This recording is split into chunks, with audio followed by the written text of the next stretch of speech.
Halo rekan-rekan seprofesi dan teman-teman yang terkait dalam dunia audit. Jumpa lagi dengan saya. Kali ini kita akan membahas tentang SA 560 yang bertemakan tentang peristiwa kemudian. Ketika auditor melakukan suatu penugasan yang berkaitan dengan SA 560, Anda harus segera link langsung dengan PSAK 8 yang berjudul peristiwa setelah periode pelaporan. Karena patokan dari kita melakukan audit adalah ke PSAK 8 tersebut. Akun-akun apa saja, peristiwa-peristiwa apa saja terjadi setelah tutup buku yang harus dilakukan adjustment.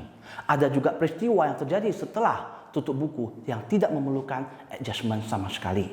Nah, untuk mengetahui lebih lanjut tentang itu, segera kita mulai dari video kita. Namun sebelum itu, Anda jangan lupa like, share, subscribe, serta berikan komentar Anda walaupun pesan singkat pada kolom yang tersedia. Akhir kata saya ucapkan selamat menikmati bagi kita semua. Halo rekan-rekan semuanya, perkenalkan nama saya Hari. Nah, pada kesempatan ini saya akan sharing mengenai SA 560 tentang peristiwa kemudian. Sesuai dengan judulnya, peristiwa kemudian itu adalah suatu event yang terjadi setelah pelaporan laporan keuangan. Nah, apa sih fungsi dari SA ini? Yaitu kerangka SA ini bertujuan untuk membantu auditor untuk memastikan bahwasanya perlu tidaknya suatu penyesuaian ketika terjadi suatu event setelah laporan keuangan pada laporan keuangan yang berjalan. Dan kedua, apakah ada fakta-fakta yang memungkinkan auditor untuk mengubah opini laporan keuangannya? Nah, jika suatu auditor telah menemukan adanya subsequent event pada laporan keuangan yang berjalan, maka dia harus melakukan prosedur audit untuk mengidentifikasi laporan keuangan tersebut. Nah, kalau sudah telah mengidentifikasi subsequent event tersebut, maka dia harus menyampaikannya kepada TCWG terlebih dahulu. Apakah memang penyesuaian atau tidak? Pasti prosedur-prosedur yang akan dilakukan pada subsequent event ini. Pertama, kita harus memperoleh pemahaman terlebih dahulu tentang prosedur yang telah ditetapkan oleh manajemen untuk memahaminya. Baru kedua, kita baru meminta keterangan dari manajemen atau pihak yang terkait atau TCWG. Baru ketiga, membaca dokumentasi setelah tanggal laporan keuangan. Baru yang terakhir, itu jika ada, membaca laporan keuangan interim perusahaannya. Nah, untuk peristiwa kemudian ini, auditor harus merancang suatu prosedur audit untuk mengidentifikasi apakah perlu tidaknya penyesuaian pada laporan keuangan berjalan ketika adanya peristiwa kemudian ini.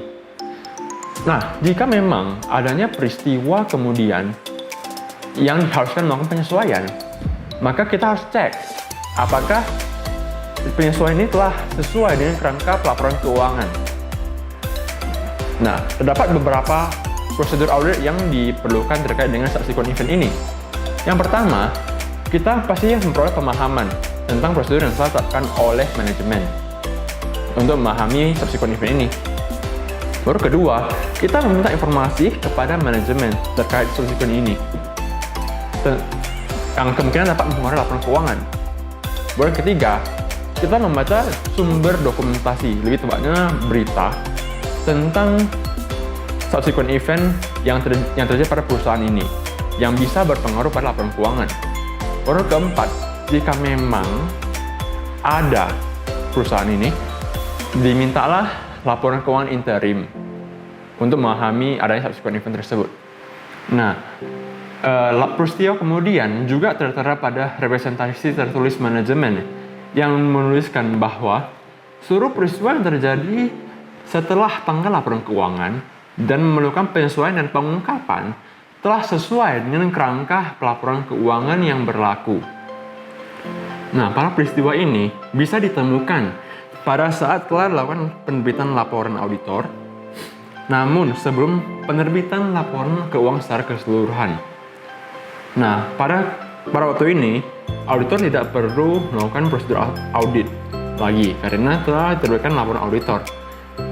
Namun, jika memang ada peristiwa kemudian ini mempengaruhi penyesuaian laporan keuangan berjalan, Maka terdapat 3 poin yang perlu dilakukan oleh auditor.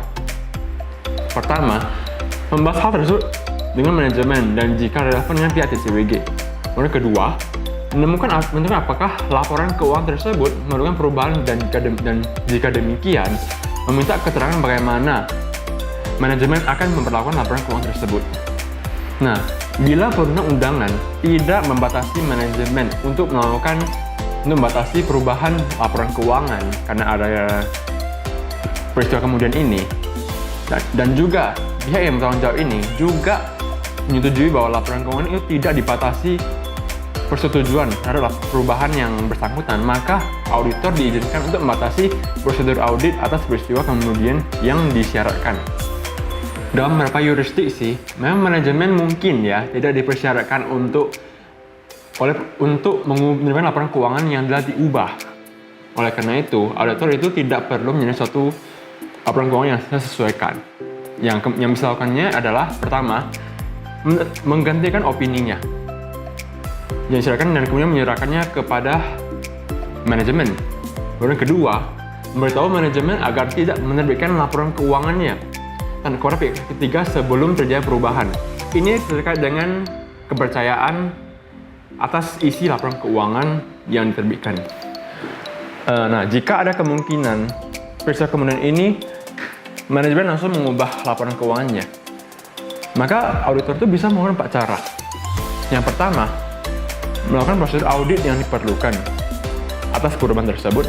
Kemudian kedua, menelaah tahap-tahap atas perubahan yang dilakukan oleh manajemen untuk mendapatkan kepercayaan atas isi laporan keuangan.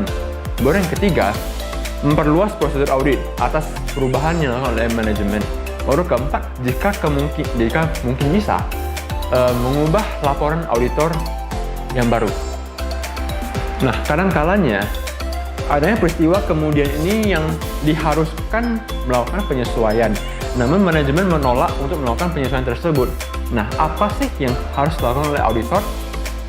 Yaitu harus mengomunikasikan hal tersebut kepada manajemen, bahwa auditor harus mencegah pihak ketiga yang pengguna laporan keuangan untuk mempercayai isi dari laporan keuangan tersebut.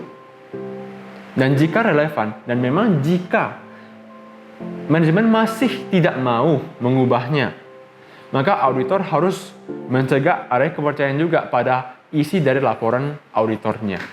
Sekian dari sharing saya kali ini. Saya berharap bisa bermanfaat bagi rekan-rekan semuanya. Saya haturkan terima kasih.